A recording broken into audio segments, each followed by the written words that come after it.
Ciclo Ranking, Grupo 9. Boris Asensio, Diego Cáceres, Juan Pablo Lamas, Abel López, Carla Ñiquen. Orígenes.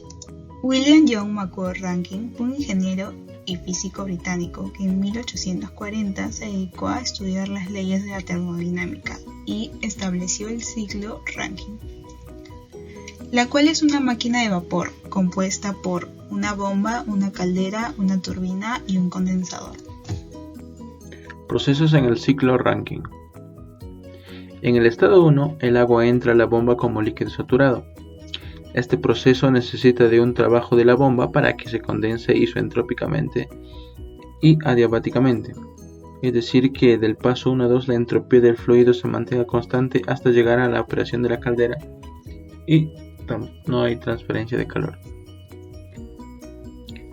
En el proceso 2-3 la caldera se comprime como un gran intercambiador de calor, por lo que el agua, que entra como líquido subenfriado, sale de ella como vapor sobrecalentado, mediante un proceso realizado a presión constante o isobárico.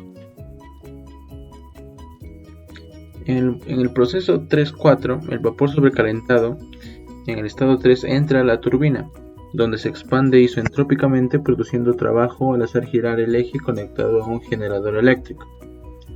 La presión y la temperatura del vapor disminuyen hasta llegar a los valores en el estado 4. En el proceso 4-1, el vapor entra al condensador generalmente como vapor húmedo con alta calidad o título. En él, el vapor se condensa a presión constante gracias a que el condensador rechaza el calor hacia un medio de enfriamiento. Luego el vapor sale del condensador como líquido saturado y entra a la bomba, completando el ciclo.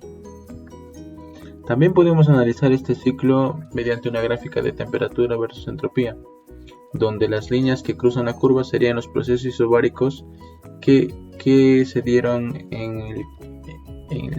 en la caldera y en el condensador respectivamente, y las líneas verticales representarían los procesos entrópicos tanto en la bomba, que es el proceso 1-2, y en la turbina, que es el proceso 3-4. Bueno, y en esta parte pasaremos a hablar sobre la gráfica de temperatura versus entropía. En este caso podemos ver que el área bajo la curva del proceso de 2 a 3 representa el calor transferido hacia el agua en la caldera. Y como podemos ver, en este caso está pintado o coloreado de color verde para que podamos identificarlo. Ahora pasemos a hablar sobre el calor rechazado. El calor rechazado viene a ser el área bajo la curva que representa el proceso de 4-1 y es el proceso de calor rechazado en el condensador. Y en este caso podemos ver que ha sido coloreado de color celeste para que se pueda diferenciar del resto.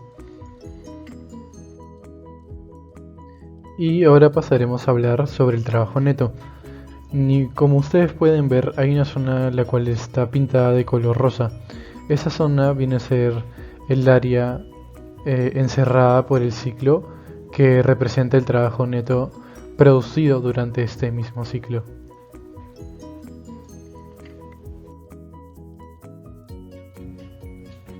Ahora pasamos a ver a lo que viene a ser las características de un fluido ideal para el ciclo de Rankine.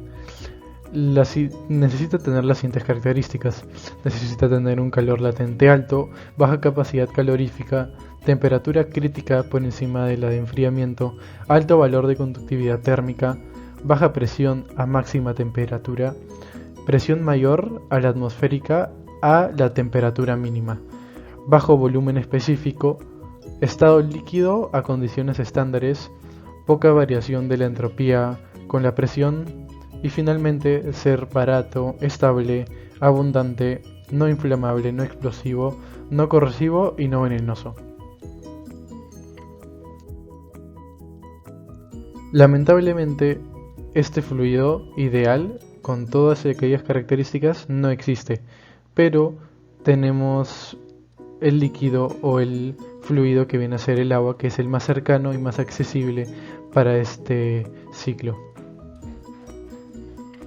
Cálculos del ciclo Rankine. Básicamente vamos a usar las variables que se usan normalmente en este termo.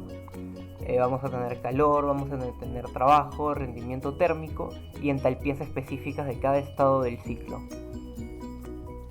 Vamos a comenzar por lo más simple, un análisis de la energía en sí, que como todos conocemos es que el calor más el trabajo es igual a la diferencia de entalpías específicas más la diferencia de energía cinética más la diferencia de energía potencial.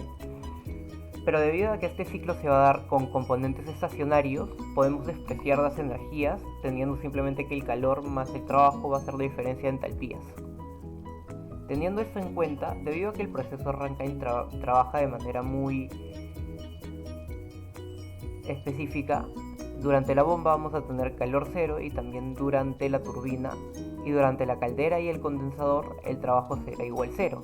Esto con que nos deja con que el trabajo en la bomba y en la turbina va a ser la diferencia de entalpías, y en la caldera y el condensador el calor es la diferencia de entalpías. Ahora, para el rendimiento térmico, siempre hemos sabido que el rendimiento es el cociente del trabajo exterior entre el calor absorbido de la fuente. Entonces, para poder calcular este rendimiento, lo que vamos a usar va a ser una ecuación en la cual el calor aportado se resta del calor que es cedido al ambiente, y esto se divide entre el calor aportado. Sin embargo, también podemos usar el rendimiento térmico del ciclo de Carnot, ya que este se puede calcular con la siguiente fórmula, la cual sería 1 menos la temperatura del condensador entre la temperatura de la caldera, y esta fórmula también estaría aplicando para el ciclo Rankine. ¿Cómo mejorar la eficiencia de este proceso? Para aumentar la eficiencia del ciclo, el fluido se somete a una serie de procesos que tienen como objetivo aumentar el área encerrada por el diagrama, temperatura versus entropía. Aumentar la presión de la caldera para una temperatura fija. Si aumentamos la presión de la caldera, aumentaremos el trabajo neto, es decir, aumentaremos la eficiencia de nuestro ciclo. Sin embargo, al aumentar la presión, la calidad de la mezcla que sale de la turbina disminuirá, siendo un gran problema para nuestro proceso, ya que los álabes de la turbina se deterioran notablemente en presencia de un líquido. Reducción de la presión del condensador. Si disminuimos la presión del condensador, aumentaremos el trabajo neto, es decir, aumentaremos la eficiencia de nuestro ciclo. Sin embargo, al disminuir la presión, la calidad de la mezcla que sale de la turbina también disminuye, generándonos el mismo problema mencionado antes. Además, la temperatura de la mezcla también disminuye, y esta temperatura no puede ser menor a la del líquido de enfriamiento, que en la mayoría de los casos es agua a temperatura ambiente. Aumentar la temperatura de la caldera para una presión fija. Si aumentamos la temperatura de la caldera, aumentaremos el trabajo neto, es decir, aumentaremos la eficiencia de nuestro ciclo. Además, la calidad de la mezcla aumenta, es decir, la cantidad de líquido presente en la mezcla es mucho menor que la cantidad de vapor. Sin embargo, hay que tener mucho cuidado a la hora de aumentar la temperatura, ya que la temperatura de la caldera no debe superar los 620 grados centígrados, ya que los álabes de la turbina no toleran temperaturas mayores a 620 grados centígrados. Recalentamiento. El vapor entra en la primera turbina y realiza un proceso isentrópico, reduciendo la presión del vapor, volviendo a la caldera para ser recalentado a presión constante, hasta alcanzar la misma temperatura que en el estado 3. Luego ingresa a la turbina de baja presión para volver a realizar un proceso isentrópico, reduciendo la presión del vapor saliendo de la turbina como mezcla. Regeneración. Una parte de la mezcla que sale de la turbina ingresa al calentador de agua de alimentación. La otra parte sigue por el condensador, donde sale de este como líquido saturado. Con la bomba se eleva la presión y con el calentador se mezclan los fluidos para que la mezcla salga a líquido saturado. Aplicaciones. Centrales termoeléctricas. Funcionan bajo el principio de un ciclo Rankine, ya que se utiliza un combustible derivado del petróleo como gas natural para mantener encendida la caldera industrial. Con esto, el fluido del trabajo comienza a calentarse y evaporarse hasta unos 500 grados centígrados. Pasa a la turbina a través de toberas, donde el vapor se expande, perdiendo calor para hacer girar la turbina, que está conectada a un generador eléctrico y así producir electricidad. El vapor es enviado a un condensador, donde pasa de estado gaseoso a líquido, para finalmente ser enviado a la caldera y repetir el ciclo. Locomotoras y máquinas de vapor. Inicia en una caldera cerrada herméticamente. En ella se convierte el agua a vapor, quemando algún tipo de combustible derivado del petróleo. Este vapor es recogido y enviado a un cilindro, donde se encuentra un pistón desplazándolo al otro extremo. Cuando termina su recorrido, una válvula se abre y entra el vapor a alta presión, enviando el pistón al otro lado.